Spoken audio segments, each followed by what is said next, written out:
perpanjangan PSBB, kita kemarin diundang ya oleh Pemkab Pekanbaru, dan kita di situ karena diundang ya, kemudian kita hadir dan kita melihat ya ada paparan-paparan dari beberapa dinas, dari pihak kepolisian ya, keamanan dan lain sebagainya.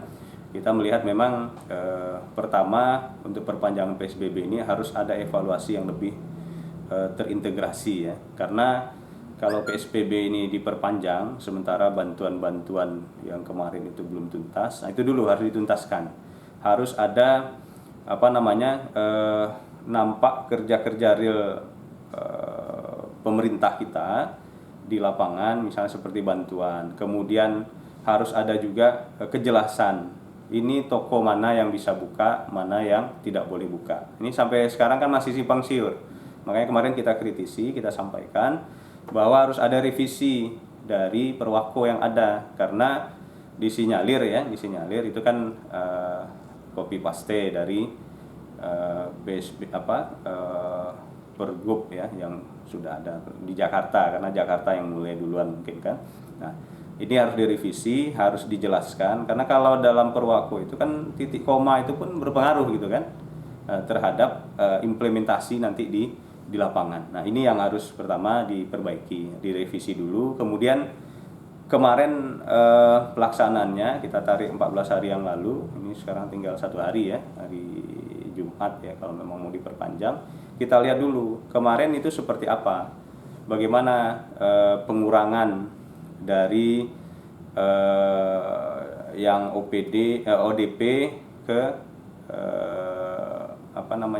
pasien ya, PDP gitu ya. Ada enggak pengurangannya gitu? Atau ada enggak pengurangan yang positif dan lain sebagainya. Nah, ini kan harus dievaluasi ya, harus diperbaiki manajemen informasinya, manajemen tanggap daruratannya juga harus diperbaiki oleh Pemkab Pekanbaru. Dan yang paling penting itu tadi, bagaimana kehadiran pemerintah terhadap yang kendala-kendala tadi, misalnya seperti bantuan sembako dan lain sebagainya. Karena kalau ini diterapkan secara ketat 24 jam misalnya ya, itu akan berpengaruh kepada warga. Tapi kalau misalnya ditetapkan hanya pada jam tertentu, misalnya jam 20 sampai jam 5, itu aturannya seperti apa lagi gitu. Itu kan harus diperjelas ke publik, masyarakat. Jadi di bawah sana nanti tidak terjadi konflik horizontal gitu antara petugas dengan masyarakat. Kemudian antara masyarakat yang memang harusnya membutuhkan mendapatkan bantuan, tapi karena tidak dapat bantuan ya mereka mau tidak mau kerja lagi gitu kan. Jadi buyar juga PSBB yang dilakukan gitu. Ini harus